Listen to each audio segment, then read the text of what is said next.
Hello students, आप लोग कैसे हैं। आज हम लोग NCERT class 9th exercise chapter 6 का लाइन्स एंड एंगल्स चैप्टर का इंट्रोडक्शन पार्ट्स पढ़ेंगे। देखिए, हम ये 3 फिगर बनाए हैं, एक ये है, एक ये है और एक ये, तीनों में अलग अलग है। इस पहले वाले फिगर में दोनों तरफ एरो का सिंबल है, दूसरे वाले में एक तरफ एरो का सिंबल है और तीसरे वाले में कहीं एरो का सिंबल नहीं है। तो इसकी विशेषता ये है कि जब दोनों तरफ एरो का सिंबल लगा हो तो इसका मतलब एरो पॉइंट से ये डॉट डॉट डॉट ऐसे ऐसे इनफाइनाइट तक इसको बढ़ा सकते हैं, इसको इनफाइनाइट तक बढ़ा सकते हैं। इसका नाम हम ए रख दें, इसका नाम हम बी रख दें, तो इसको हम क्या कहेंगे, लाइन ए बी कहेंगे। इसका मतलब ये हमारा क्या है, ये हमारा लाइन है। तो लाइन को कैसे लिखते हैं, ए बी के ऊपर ऐसे दोनों तरफ एरो का सिंबल लगाइए। ये हमारा ए पॉइंट है, ये हमारा बी पॉइंट है। तो इसमें देखिए, इसमें एक तरफ तो नहीं लगा, इसका मतलब यहीं से स्टार्ट है, इसको इनफाइनाइट तक इधर नहीं ले जा सकते हैं।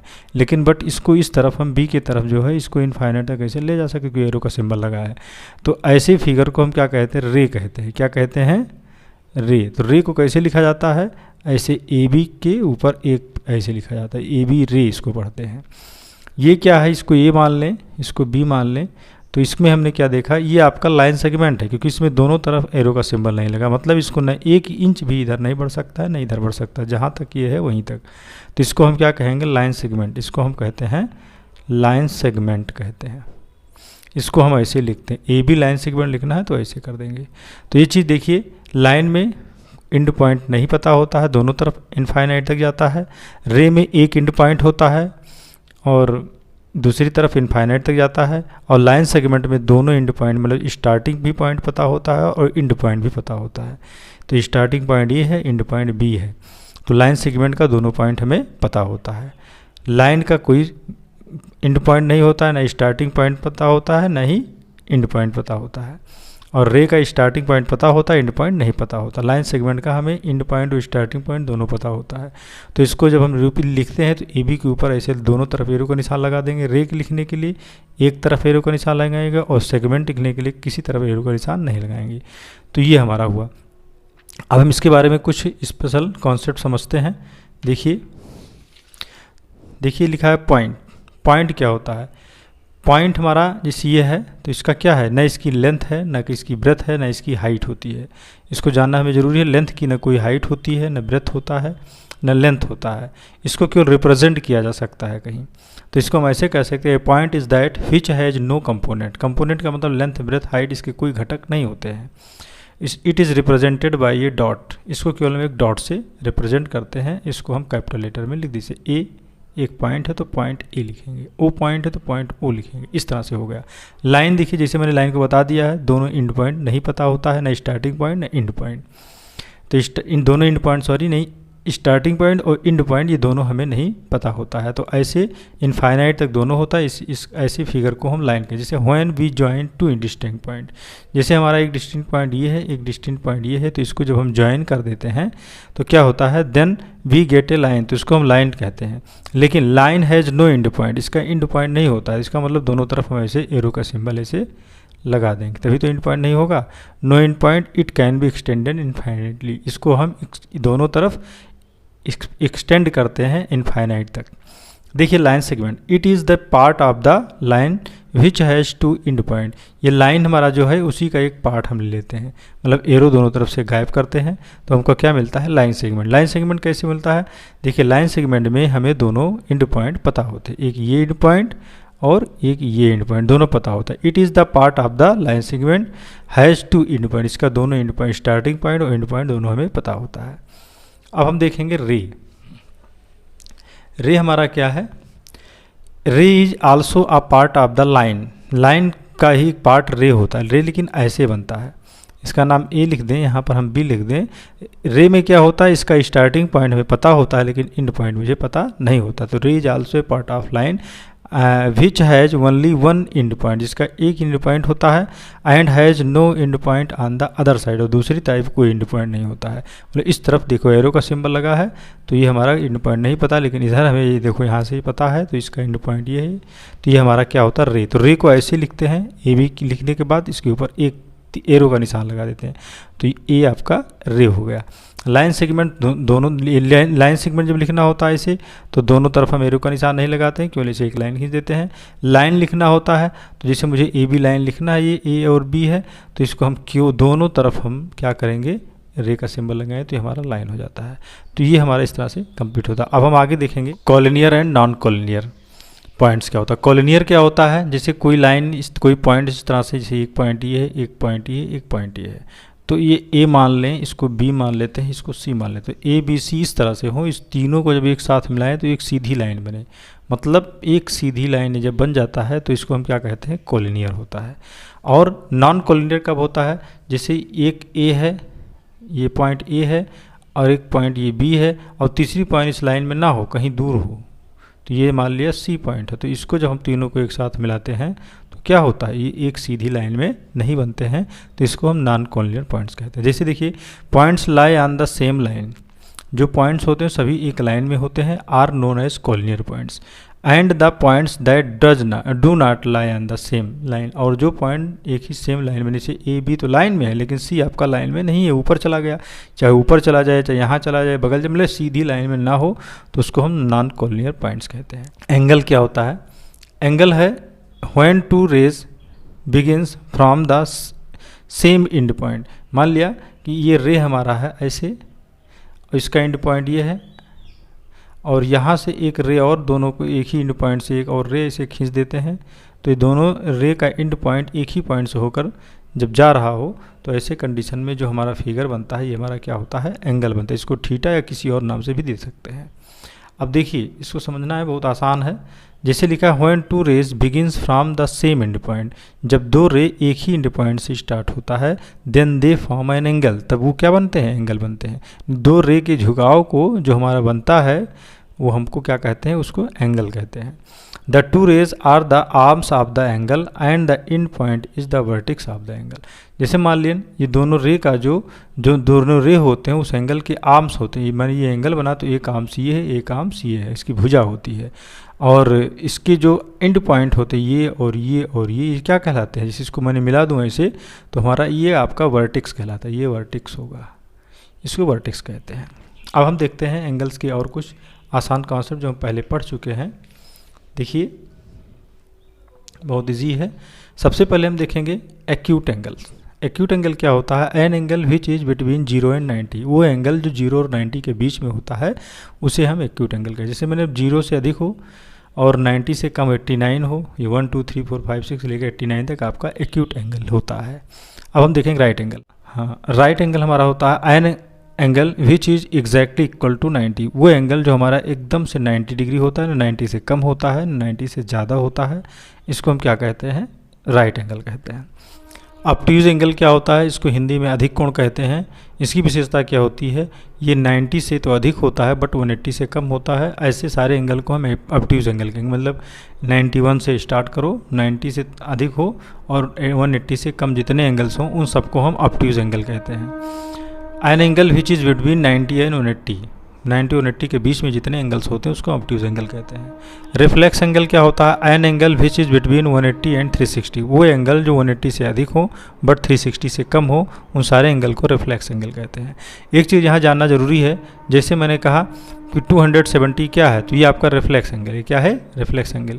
अभी मैंने कहा आपसे कि जिसे कहा 140 का रिफ्लेक्स एंगल क्या होगा, तो इसको हम तुरंत 360 में से क्या करेंगे, माइनस कर लेंगे, तो जो हमारा बचेगा वो 140 का रिफ्लेक्स एंगल होगा। जैसे 0 में से 0 गए 0, 6 में से 4 गए 2, 3 में से 1 गए 2, 220 क्या है, 140 का रिफ्लेक्स एंगल है। इसका मतलब 140 को 360 में से माइनस कर देंगे तो 140 का रिफ्लेक्स एंगल आ जाएगा। अब आपके समझ में आ गई होगी।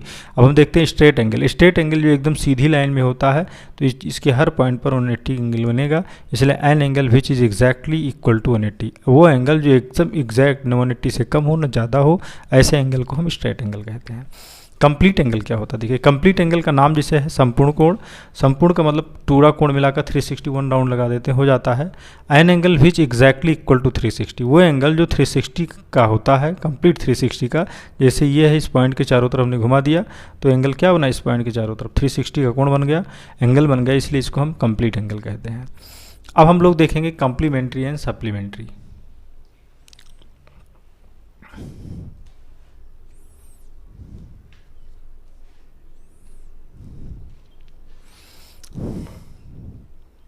देखिए कंप्लीमेंट्री एंड सप्लीमेंट्री एंगल क्या होता है। Complementary angles are those which have the sum of two angles as 90। Complementary angle वो एंगल होते हैं वो जो दो एंगल को जोड़ने पर 90 हो। जैसे मैंने कह दिया एक एंगल मैंने ले लिया 40 डिग्री और एक एंगल ले लिया 50 डिग्री। इस दोनों को जब मैं सम करता हूँ, यहाँ प्लस का निशान, दोनों को सम करता हूँ तो कितना आता है 90 डिग्री। इसका मतलब ये 40 और 50 दोनों आपस में क्या है, कंप्लीमेंट्री एंगल। अब ये कहें 40 केवल कंप्लीमेंट्री नहीं है तो 40 के साथ में 50 मिलाना होगा, इसलिए दोनों आपस में क्या है, कंप्लीमेंट्री एंगल है। लेकिन इसमें क्वेश्चन और बनता है, जैसे मैं कहूँ 40 का कंप्लीमेंट्री एंगल क्या होगा, तो फट से 40 को हम 90 में से क्या करेंगे, 40 को माइनस कर देंगे तो 50 आ जाएगा। इसका मतलब 40 का कंप्लीमेंट्री एंगल 50 होता है और 50 का कंप्लीमेंट्री एंगल इसको भी 90 में से माइनस कर दीजिए, 90 माइनस 50 करिए तो 40 आ जाएगा। तो कुल मिलाकर जब हमें कंप्लीमेंट्री एंगल फाइंड करना हो जिस कोण का, तो उसको हम 90 में से माइनस कर दें, सब्ट्रैक्ट कर देंगे, तो जो आएगा वो हमारा कंप्लीमेंट्री एंगल हो जाएगा। जैसे 40 का कंप्लीमेंट्री मैंने फाइंड किया करना है तो 90 में से 40 माइनस कर दे रहे हैं तो 50 आ जा रहा है। अब हम 50 का कंप्लीमेंट्री एंगल फाइंड करना है तो 90 में से 50 को माइनस कर देंगे तो हमारा कंप्लीमेंट्री एंगल 50 का आ जाएगा, 40 डिग्री।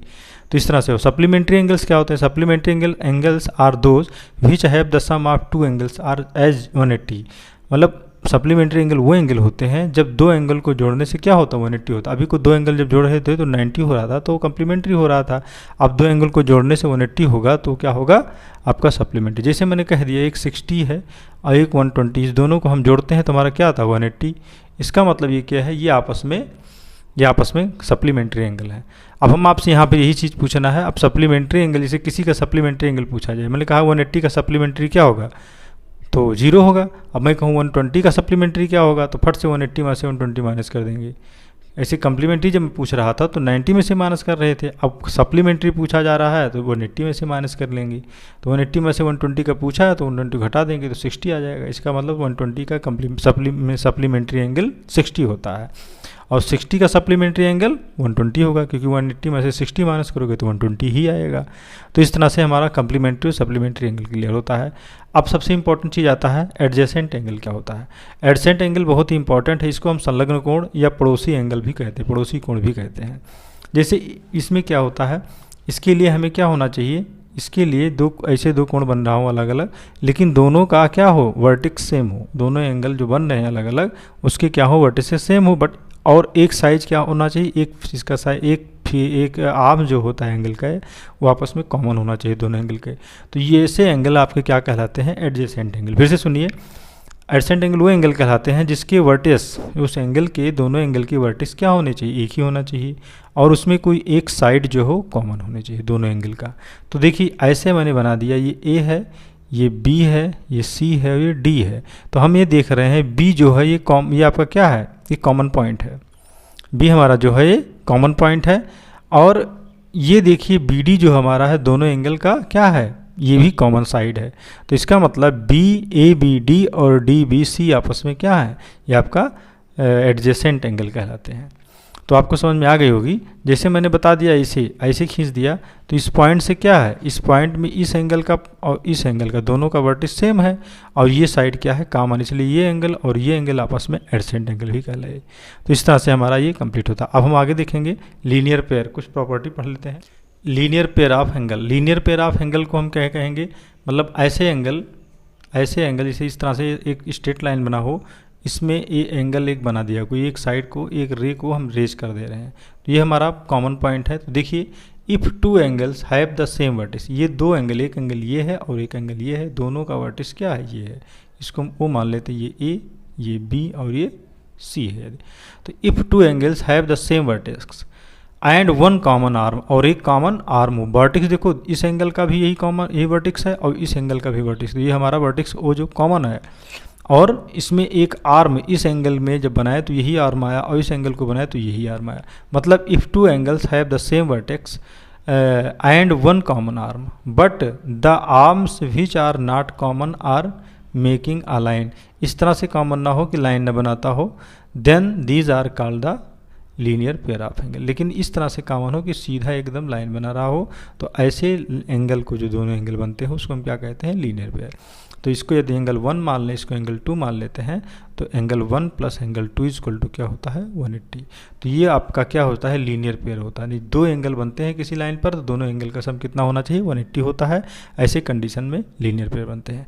वर्टिकली अपोजिट एंगल क्या होते हैं, वर्टिकली अपोजिट एंगल के लिए देखिए ऐसे हमने खींच दिया जैसे, तो ये हमारा ध्यान से देखिए, तो ये इसको ए मानते हैं, इसको बी मान ली, इसको सी मान ली, इसको डी मान ली, ये ओ पॉइंट है। तो इसके अपोजिट साइड ये साइड और ये सॉरी ये अपोजिट एंगल, ये एंगल और ये एंगल आपस में इक्वल होंगे क्योंकि ये एक दूसरे को इंटरसेक्ट कर रहे हैं ओ पॉइंट पर। तो ये हमारा क्या हुआ, वर्टिकली अपोजिट एंगल हुआ। ये एंगल और ये एंगल आपस में इक्वल होंगे क्योंकि ये दोनों अपोजिट है, ये भी वर्टिकली अपोजिट एंगल कहलाया है। इस तरह से देखिए, if two lines intersect each other at a point then the opposite angles are vertically opposite angle. यदि दो लाइंस इंटरसेक्ट करते हैं किसी एक कॉमन पॉइंट पर, तो वो दोनों एंगल आपस में, तो उनके बने हुए आप सामने सामने के कोण जो होते हैं वो अपोजिट वर्टिकली अपोजिट एंगल कहलाते हैं। तो हम क्या कहेंगे, एंगल ए ओ बी बराबर क्या है, एंगल डी ओ सी के, एंगल डी ओ सी के। क्यों है, क्योंकि ये एंगल और ये एंगल आपस में वर्टिकली अपोजिट एंगल। और ये भी देखिए इसी तरह से A O D, angle A O D equal to हमारा है B O C, angle B O C. ये भी दोनों आपस में कैसे हैं, क्यों इक्वल हैं, क्योंकि वर्टिकली अपोजिट एंगल है। तो आप समझ गए होंगे वर्टिकली अपोजिट एंगल क्या होता है। अब हम आगे देखते हैं। अब हम लोग देखेंगे एंगल सम प्रॉपर्टी या फिर ट्रायंगल, मतलब किसी ट्रायंगल के एंगल की प्रॉपर्टी क्या होती है, उनके सम एंगल क्या होता है। तो इस कोई ट्रायंगल ऐसे दिया हो ए बी सी, इसके वर्टिसेस हो और थ्री एंगल ये आपस में बने हो, तो इन तीनों एंगल का सम 180 होता है। ये हमेशा सिद्ध होता है कि angle sum property of triangle ये कहता है कि ट्रायंगल की सभी एंगल का सम हमेशा 180 होता है। तो angle A plus angle B plus angle C, मैंने ए बी और सी इस तीनों को छोड़ते हैं, चाहे जिस फॉर्म में ए बी सी बना हो तो उसको हम 180 ही होता है। तो यही angle sum property of triangle है।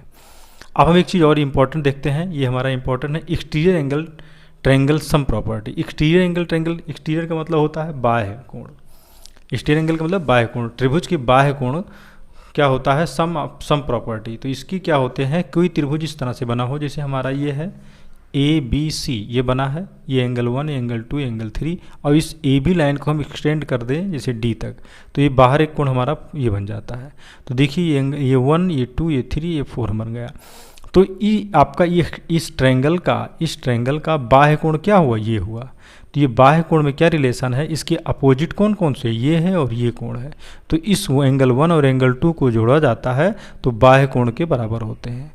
कोई भी त्रिभुज, चाहे जिस तरह का त्रिभुज बना हो, यदि उसकी एक साइड को एक्सटेंड कर दी जाए तो बाह्य वाला जो एंगल होता है, अब ट्रायंगल में अपोजिट साइड जो होगा, अपोजिट एंगल जो बनेंगे, तुरंत लगा हुआ एंगल नहीं, उसके अलावा जो दो एंगल बचते हैं उन दोनों को सम करिए तो ट्रायंगल के बाहरी कोण के बराबर होता है। मतलब एंगल 1 और एंगल 2 का सम क्या होगा, एंगल 4 के बराबर होगा। इसी को exterior angle triangle sum property कहते हैं। एंगल 1 और एंगल 2 बराबर एंगल 4 होता है। अब हम ऐसे बना दें, ऐसे बना दें, ऐसे इसको हम ऐसे बढ़ा दें तो इसका और इसका सम ये होगा। ये 1 है, ये 2 है, ये 3 है, ये 4 है, तो 1 और 2 का सम क्या होगा, 3 के बराबर होगा। और इसको ऐसे इधर बढ़ा दें तो ये एंगल 1 और एंगल 4 का सम क्या हो जाएगा हमारा, इसके बराबर। जैसे इसको हम ऐसे थोड़ा सा इधर बढ़ा देते हैं तो इसका सम ये हो जाए। जैसे ये 4 है तो इसको हम 5 मान लें, तो 1 और 3, एंगल 1 और एंगल 3 का सम क्या हो जाएगा, एंगल 1 और एंगल 3 का सम एंगल 5, क्योंकि एंगल 5 के अपोजिट ये दोनों एंगल है और एंगल 4 के अपोजिट ये दोनों, तो इस दोनों का सम एंगल 4 होता है और इस दोनों का सम एंगल 5 होता है। तो यही हमारा क्या है, exterior angle triangle sum property कहलाता है। अब हम लोग नेक्स्ट देखेंगे, इसमें सबसे इंपॉर्टेंट है इंटरसेक्टिंग पॉइंट क्या होता है। इंटरसेक्टिंग पॉइंट इंटरसेक्टिंग का मतलब होता है प्रतिच्छेदी रेखाएं। इंटरसेक्टिंग पॉइंट होता है कि the lines which cross each other from a particular point. जैसे ये पॉइंट है, इसी से दो लाइंस आपस में क्या कर रहे हों, एक दूसरे को इंटरसेक्ट कर रहे हों, तो वो क्या कहलाते हैं, इंटरसेक्टिंग लाइन कहते हैं। देखिए इंटरसेक्टिंग लाइन हमारा होगा, ये हमारा जो पॉइंट ओ है, इस पॉइंट को हम क्या कहते हैं, इंटरसेक्टिंग पॉइंट कहते हैं। तो इस तरह से इंटरसेक्टिंग, जब कोई भी दो लाइन इस तरह से नहीं, किसी भी तरह, जैसे ये है और हम इसको ऐसे काट दें तो ये आपका इंटरसेक्टिंग पॉइंट, दोनों लाइन एक दूसरे को इंटरसेक्ट की इस पॉइंट पर, तो इंटरसेक्टिंग लाइन कहलाई। अब हम देखेंगे पैरेलल लाइंस क्या होता है। वेरी सिंपल है, बहुत आसान है। पैरेलल लाइन्स क्या होते हैं? पैरेलल लाइन आपका वो होते हैं जब दो लाइन ऐसे हो, एक लाइन आपका m है और एक लाइन n है, इसकी जब यहाँ डिस्टेंस मैंने चेक किया, इसको कवर किया, यहाँ पर डिस्टेंस मैंने मेजर किया तो c आया और यहाँ डिस्टेंस मैंने मेजर किया d आया, लेकिन मैंने c और d को जब नापा देखा तो c = d, मतलब हर पॉइंट पर इसके बीच का डिस्टेंस जो होता है वो सेम होता है और ये दोनों लाइन आगे बढ़ाने पर कभी एक दूसरे को इंटरसेक्ट नहीं करते हैं, तो ऐसे लाइन क्या कहलाते हैं? पैरेलल लाइन कहलाते हैं। The lines which neither cross each other at any point are called non intersecting lines, मतलब वो लाइन जो कभी एक दूसरे को क्रॉस नहीं करते हैं किसी भी पॉइंट पर, मतलब किसी भी पॉइंट, चाहे इधर बढ़ाएं चाहे इधर बढ़ाएं, ये दोनों आपस में किसी भी पॉइंट पर इंटरसेक्ट नहीं करते हैं, तो उसको हम नॉन इंटरसेक्टिंग लाइन कहते हैं। नॉन इंटरसेक्टिंग लाइन को हम क्या कहते हैं? इसको हम पैरेलल लाइन भी कहते हैं। These lines are called parallel lines and the common length between two lines is distance between parallel lines, और इस पैरेलल लाइन के बीच में जो कॉमन लेंथ होता है, ये दोनों आपस में हमेशा क्या होता है? हर पॉइंट पर ये आपस, चाहे यहाँ नापे चाहे यहाँ नापे, यहाँ नापे, कहीं भी इसके बीच के डिस्टेंस को आप कब मेजर करेंगे तो हमेशा सब आपस में इक्वल होंगे, तो ऐसे लाइन को हम पैरेलल लाइन्स कहते हैं। ये देखिए सबसे इंपॉर्टेंट चीज़ है, यहाँ पर ध्यान देना है मुझे, बहुत ईजी है और बहुत इंपॉर्टेंट है हमारे लिए। देखिए ये दो हमारा पैरेलल लाइन है, एक लाइन हमने m मान लिया, एक लाइन मैंने n मान लिया, ये हमारा n लाइन है, ठीक है, ये n लाइन है, छोड़ो ये n लाइन है, ये m ये n लाइन है, इसको एक l लाइन जो है वो इंटरसेक्ट कर दिया इस पॉइंट पर और इस पॉइंट पर।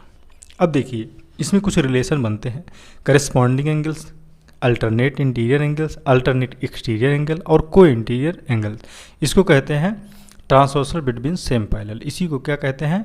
ट्रांसवर्सल बिटवीन सेम पैरेलल, इसी को ही कहते हैं। अब हम समझिए, देखें करस्पॉन्डिंग एंगल क्या होता है इसमें। देखिए जब दो लाइन पैरेलल हों, ये दोनों पैरेलल होना जरूरी है लाइन, और कम से कम अब एक लाइन इसको इंटरसेक्ट कर रहा हो, तो करस्पॉन्डिंग क्या होता है? ये देखिए एंगल 2, ये एंगल 1 और एंगल 5 आपस में क्या है? करस्पॉन्डिंग। एंगल 1 और एंगल 5 करस्पॉन्डिंग, क्योंकि एक ही तरफ है, ऊपर की तरफ दोनों है तो करस्पॉन्डिंग है। एंगल 2 और एंगल 6 भी करस्पॉन्डिंग है। एंगल 3 और एंगल 7 क्यों करे? क्योंकि ये नीचे की तरफ दोनों एंगल है, दोनों पैरेलल लाइन थी, तो इसलिए क्या हुआ? करस्पॉन्डिंग हुआ। 4 और 8 करस्पॉन्डिंग है, इसका मतलब 1 और 5 करस्पॉन्डिंग, 2 और 6 करस्पॉन्डिंग, 3 और 7 करस्पॉन्डिंग और 4 और 8 करस्पॉन्डिंग। क्यों है?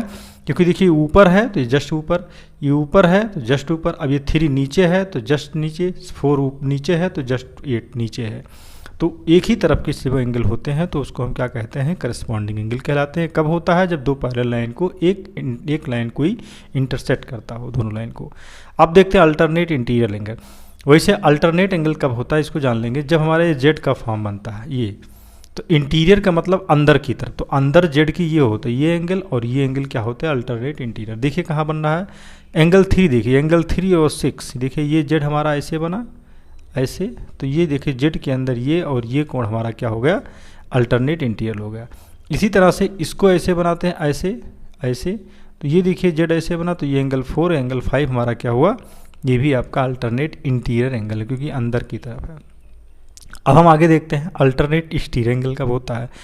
एक्सटीरियर का मतलब बाहर की तरफ हो, तो ये जेड बनाया हमने, तो ये बाहर की तरफ, जैसे इसको हम ऐसे बढ़ाएंगे तो ये एंगल बना, और इसको भी ऐसे हम बढ़ाएंगे तो ये एंगल बना, तो ये एंगल ऐसे, ये एंगल ऐसे ऐसे, ये एंगल और ये एंगल आपका क्या हो गया? ये आपका अल्टरनेट एक्सटीरियर होगा। जैसे एंगल 1 और 8, देखिए वो एंगल 1 और 8, ये देखिए ये जेड बना है ऐसे, ये देखिए ये हमारा एंगल 1 और एंगल 8, ये हमारा क्या है? ये आपका अल्टरनेट एक्सटीरियर। देखिए जेड बना है, तो जेड के जस्ट ये ऊपर वाला एंगल है, और ये जेड के जस्ट ये नीचे वाला एंगल है, तो ये बाहर एंगल हो गया जेड के बाहर की तरफ, इसलिए एक्सटीरियर कह लिया गया।